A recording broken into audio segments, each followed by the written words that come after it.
Sexta-feira, né? Final de semana chegou. Já quero desejar que você tenha um bom final de semana. Olha, hoje nós temos o Giro de Notícias, temos uma entrevista com a colega jornalista, a Catherine Ais, vai falar sobre a importância das mídias digitais na campanha eleitoral deste ano. Temos ainda a Pílula da Família, aquela que vai trazer saúde para a sua família, especialmente se você tem alguém com problema da dependência química na sua casa. Olha, vamos começar chamando Natânia Mello, a nossa assistente de mídias sociais, com o Giro direto de Pernambuco. Natânia Mello, é com você. A Equatorial Energia Alagoas informou que cerca de 140 mil alagoanos de baixa renda cadastrados no programa Tarifa Social podem perder o benefício se o número de identificação social NIS não for recadastrado. O prazo termina em dezembro de 2020. A informação foi divulgada nesta quarta-feira 2. De acordo com a empresa, a atualização cadastral do NIS é obrigatória e deve ser feita a cada 2 anos. A empresa também informou que tem enviado um alerta de atualização do NIS na fatura de energia, com o objetivo de evitar a perda do benefício. Natânia Mello, para o programa Com Brasil Nordeste. Agora, para atualizar sobre Rio Grande do Norte, vamos com Marcelo Jorge. Marcelo, a tela da TV Com Brasil é sua. Olá, Sandro, e os que nos acompanham aqui no Brasil Nordeste. Olha, a Secretaria Municipal de Educação de Natal, capital do Rio Grande do Norte, admitiu a possibilidade de ter um retorno às aulas apenas em 2021, segundo confirmou a secretária Cristina Diniz Barreto de Paiva.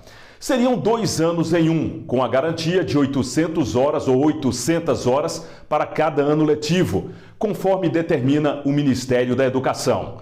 A rede municipal de ensino teve apenas 14 dias de aulas presenciais em 2020, antes de as aulas serem suspensas por causa da pandemia do vírus chinês.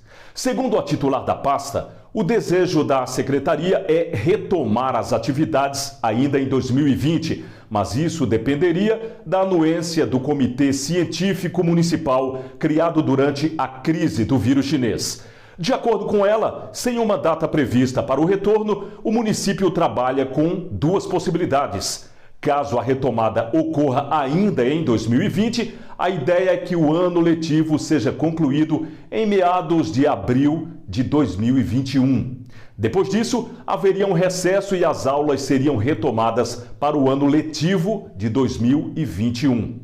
Um plano entregue por 16 entidades do Estado, entre elas a Secretaria Municipal, prevê o retorno às aulas com ensino híbrido e percentual de 30% dos alunos, além de rodízio de turmas. O projeto foi entregue ao Comitê Científico Estadual nesta semana. Do Rio Grande do Norte, para o Brasil Nordeste, Marcelo Jorge. Para fechar o giro na região Nordeste, Vinícius Nagem, no estado do Maranhão. Vinícius, pode chegar. O orçamento de 2021 permite a cada deputado federal apresentar 16,3 milhões em emendas individuais. É isso mesmo, Sandro.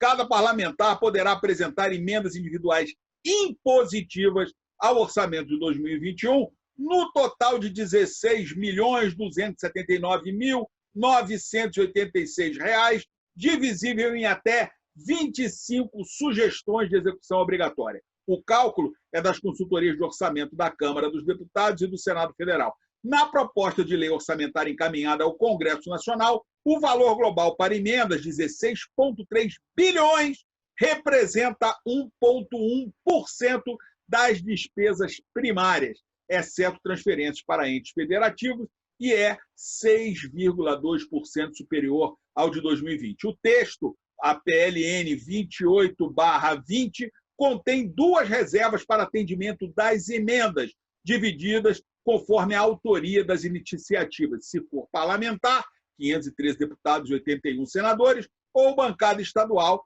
26 estados mais o Distrito Federal. O valor das emendas individuais, 9,7 bilhões de reais, corresponde ao montante do ano passado, corrigido pelo IPCA, acumulado de julho de 2019 a junho de 2020, que dá 2,13%.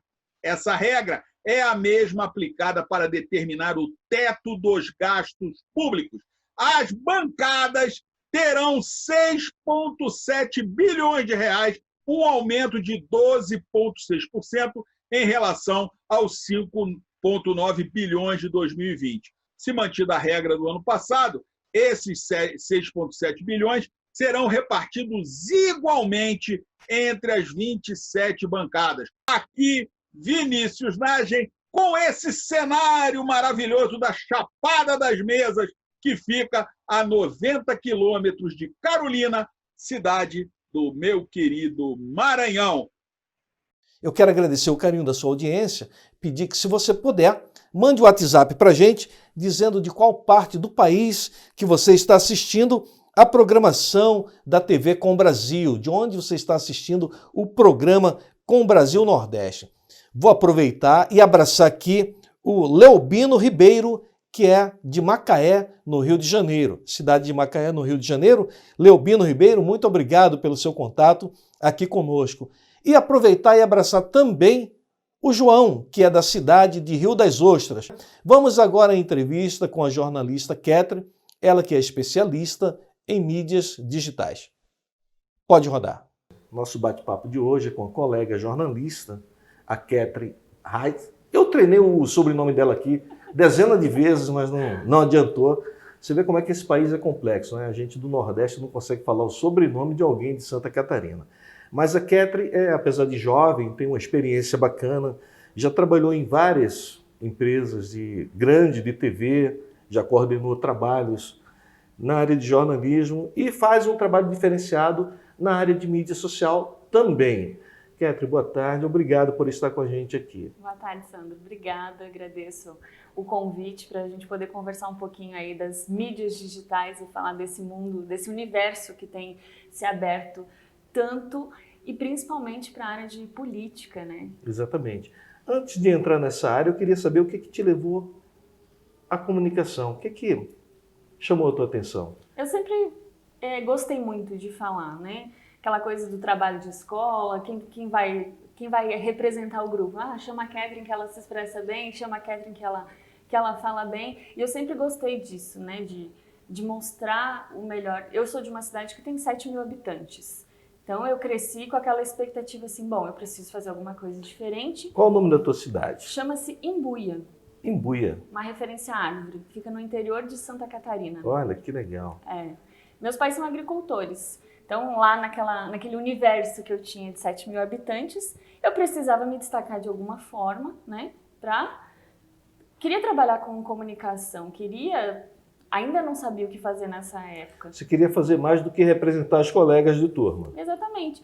E aí eu fui buscando meu espaço. Saí de casa com 16 anos, fui morar numa outra cidade, trabalhar, fazer faculdade e ir atrás do meu espaço. E continuei sempre com essa vontade, né? Bom, de que forma que eu posso fazer melhor? De que forma que eu posso buscar o meu espaço? Isso é uma coisa que eu ouço muito das pessoas. Mas eu moro aqui no interior, eu não tenho recursos, eu estou numa escola pública.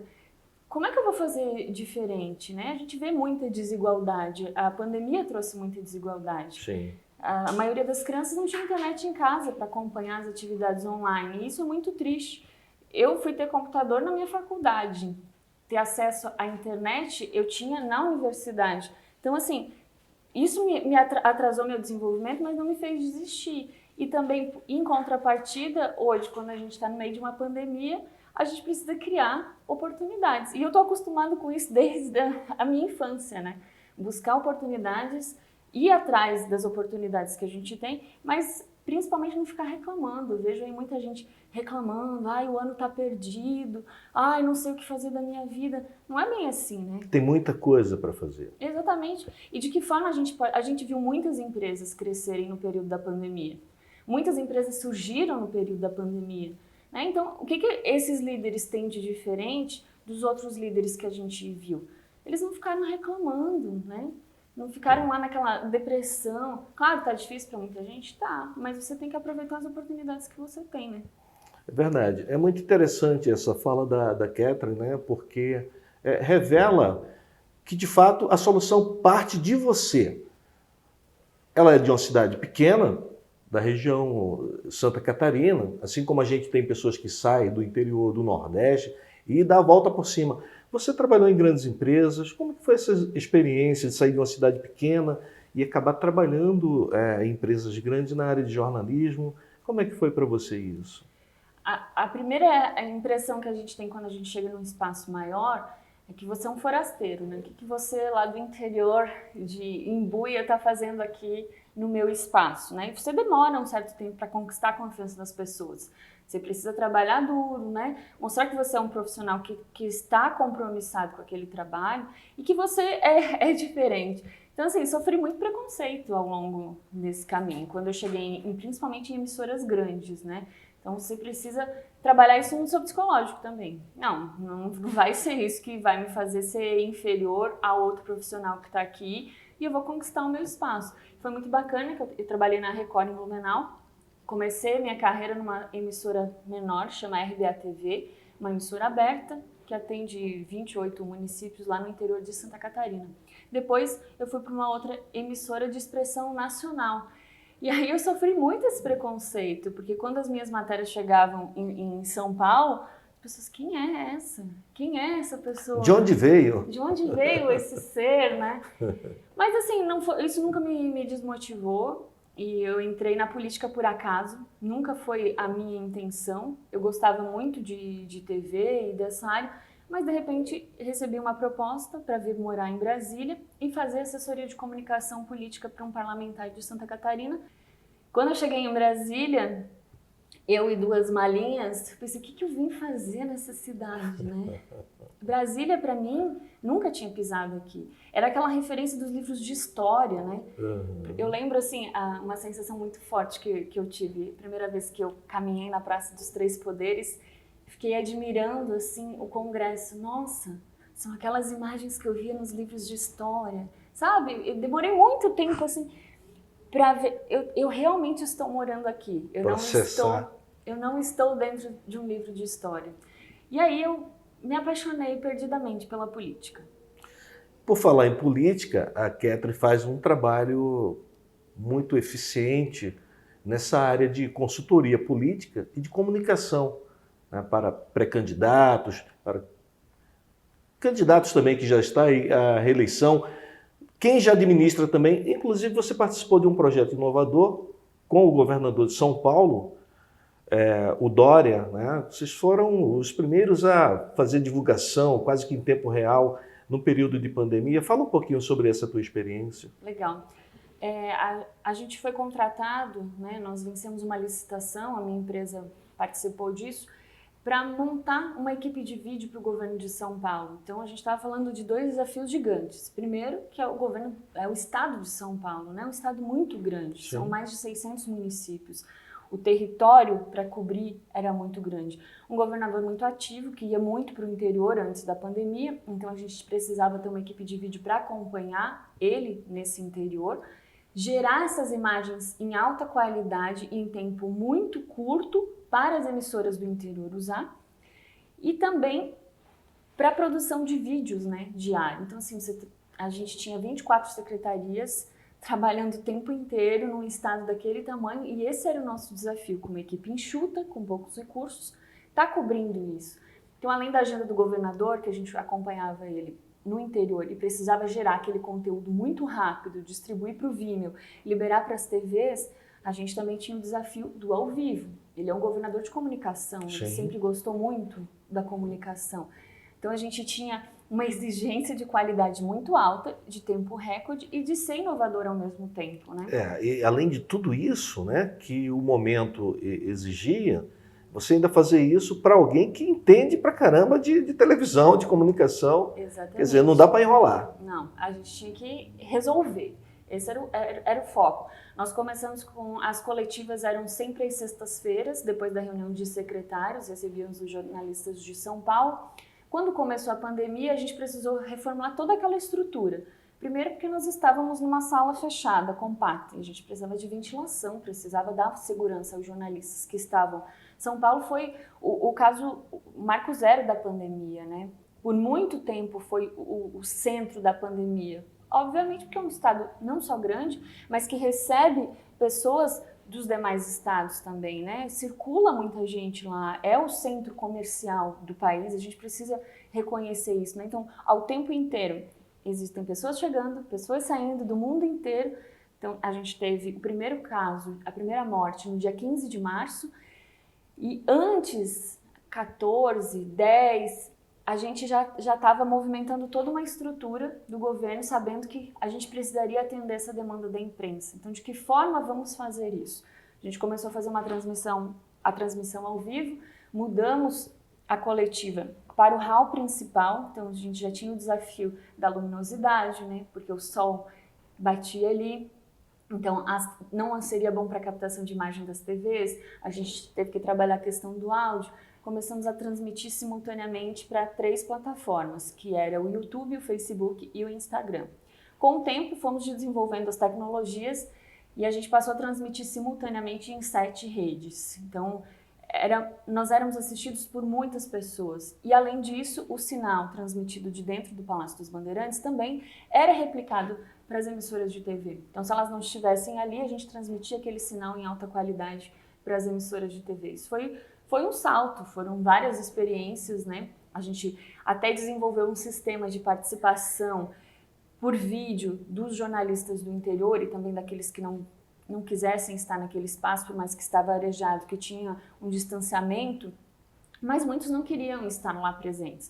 Você está assistindo a entrevista com a jornalista Catherine Ais, ela que fala sobre mídias sociais na campanha eleitoral, especialmente você que tem algum interesse em disputar a eleição ou faz parte de algum grupo de assessoria. Muito importante você prestar atenção nas dicas que a Catherine está dando nesta entrevista.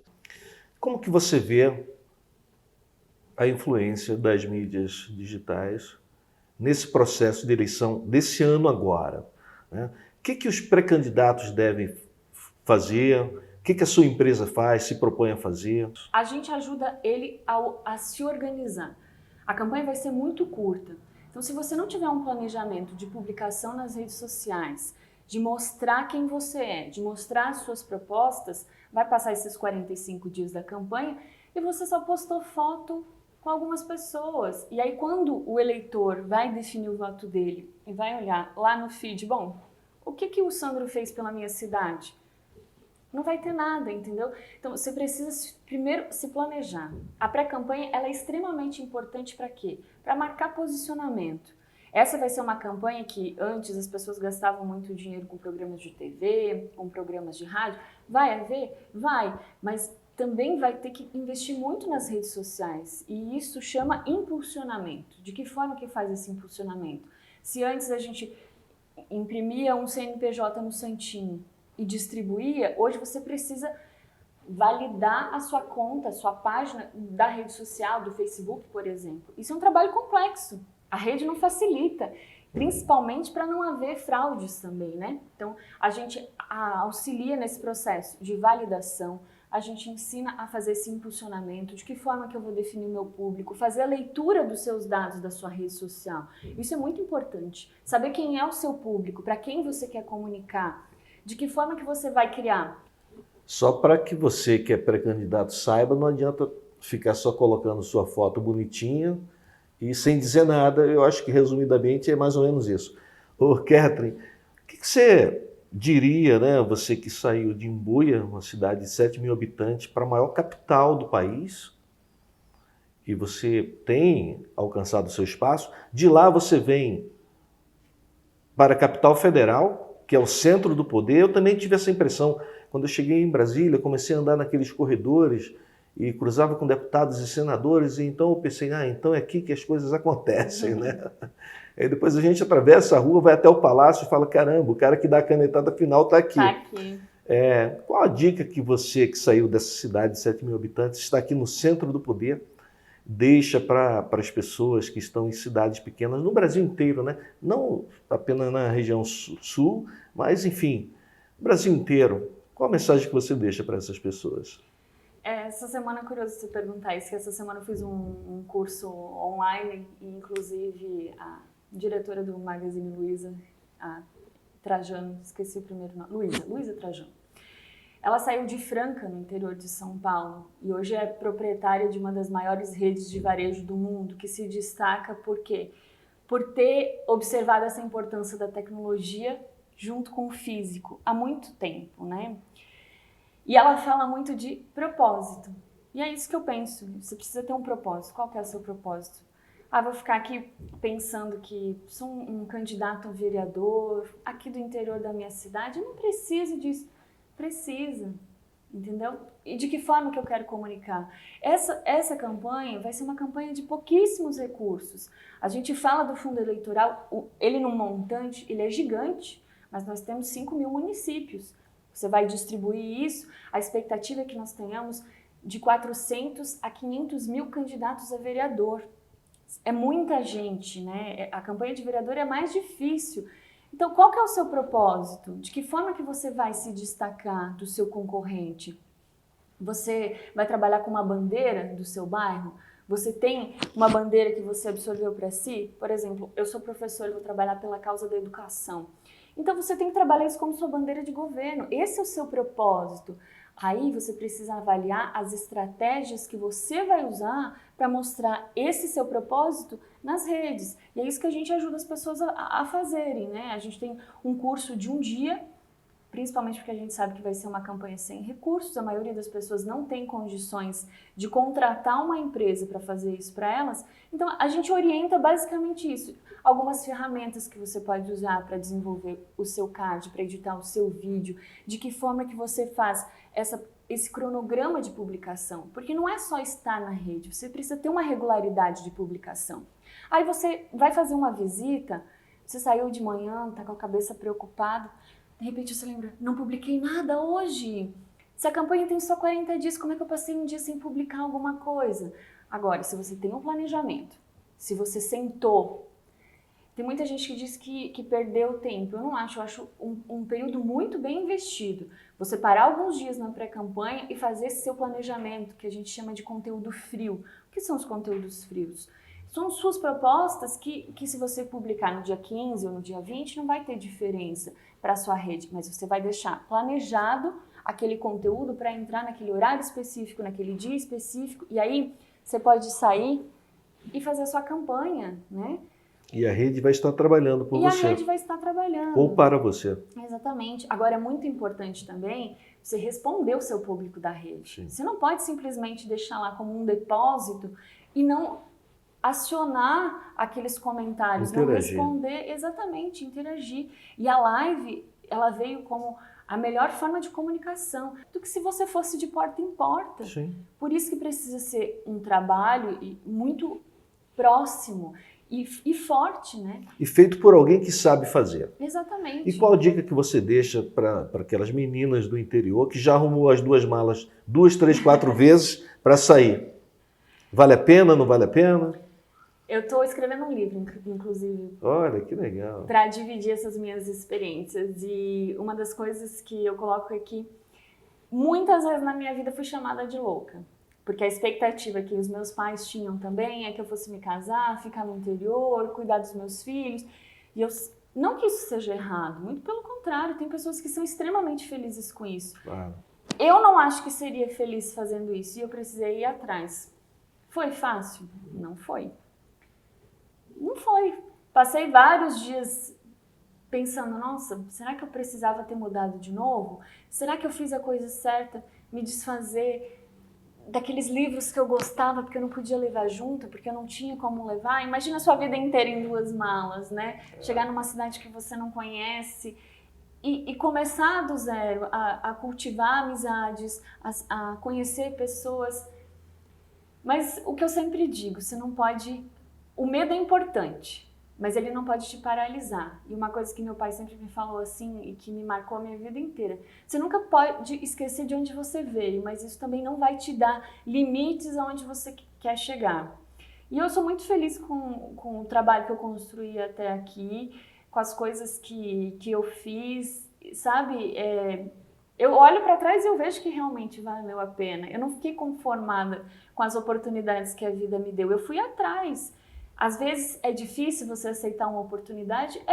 Por exemplo, eu estava há 3 anos em Brasília, eu trabalhava com um parlamentar que eu adorava. uma equipe fantástica, tudo estava muito bem. De repente surgiu a proposta de ir para São Paulo. E eu tive que decidir em 3 dias. Caramba. E eu fiz isso de novo, vendi todas as minhas coisas, peguei 2 malinhas de novo e fui para São Paulo. Talvez outras pessoas, como eu ouvi muito, né? Nossa, você estava tão bem em Brasília, mas toda a experiência que eu tive, foi muito difícil São Paulo, porque é uma cidade muito grande. A gente chegou com um projeto gigantesco, foi um desafio colocar em prática. E, ao mesmo tempo, no meio da pandemia, né? Foi muito difícil para mim. Mas o que eu aprendi lá, as oportunidades que eu tive lá, os contatos que eu fiz lá, são coisas que ninguém vai tirar de mim. Sim. E que se eu tivesse ficado em Brasília, na minha caixinha confortável como eu estava, sabe, com a minha vida definida e tranquila na minha rotina diária, eu não teria aprendido. Então, assim, a gente precisa se permitir, né? Nem sempre a gente vai acertar. A gente não pode ter esse compromisso com acerto, de se cobrar tanto, mas o que você pode levar para sua vida é que toda experiência é válida. E enquanto a gente conversava, Kedri, eu estava lembrando aqui, por exemplo, de uma águia, né, que é tão utilizada para fazer aí metáforas e tal. Imagina se a águia ficasse apenas dentro do ovo. Seria apenas mais um ovo. E aí, quando aquela casca se rompe, você já sabe a respeito da águia, né? Todo mundo usa a águia como exemplo para muitas coisas. O propósito dela é voar lá em cima, no topo. Então, eu espero que você tenha aproveitado esse bate-papo para tomar coragem de fazer as suas malas e buscar o seu propósito. Vamos agora chamar a Célia Moraes com a Pílula da Família. Ela vem trazendo uma dose de amor para curar a sua família. Célia, é com você. Olá pessoal, estamos aqui de volta para abordar mais um tema relacionado à dependência química. Hoje nós vamos falar da codependência. O que é a codependência? A codependência ela se instala na família quando a gente tem um membro dependente químico de drogas, ou de jogos, ou de sexo, ou de internet. É uma compulsão, a dependência. Então, no caso da dependência química, a família adoece junto com a pessoa. E a família precisa ser tratada tanto quanto o dependente químico. Normalmente, a gente acolhe o dependente químico e esquece da família. Quando ele se recupera, que passa por um tratamento e retorna para essa família, ela está totalmente despreparada. E o que isso causa? Isso causa o retorno ao uso de droga. Por quê? Você pensa assim, eu não estou doente, ele é que está doente usando droga. Então por que eu preciso mudar? Você precisa mudar, porque sem você querer, sem você perceber, você contribuiu para que aquele uso de droga se acentuasse. Veja bem, você não é responsável por isso, mas você colabora para que isso se instale. Então hoje eu vou deixar uma dica muito legal para você. Procure ajuda, você também precisa de ajuda. Você pai, você mãe, você irmão, filho, esposa, esposo. Vá procurar um grupo de mutuajuda, tem. Busque um grupo de autoajuda. Você tem várias opções. Eu sugiro para você o Amor Exigente, que tem no Brasil inteiro. O Naranon também tem no Brasil inteiro. O Al-Anon, tem grupos nas igrejas e você também pode fazer um tratamento ambulatorial com um bom psicólogo, especialista em dependência química. Não dá essa bobeira, não pensa que é só o outro que precisa mudar. Você também precisa contribuir. Até mais. Estamos chegando ao final de mais um programa, agradecendo muito a você pelo carinho da sua audiência, agradecer a Rita Brandão, que é a nossa representante da TV Com Brasil no estado da Bahia, nos recebeu muito bem em Salvador, junto com seu esposo Roberto, toda a equipe da Rita, o Marquinhos aí, o cinegrafista que deu uma força pra gente. Marquinhos, um abraço para você. Na segunda-feira nós queremos você aqui de volta na tela da TV Com Brasil, porque tudo que é bom, com o Brasil, fica ainda melhor. Um abraço carinhoso e até a próxima.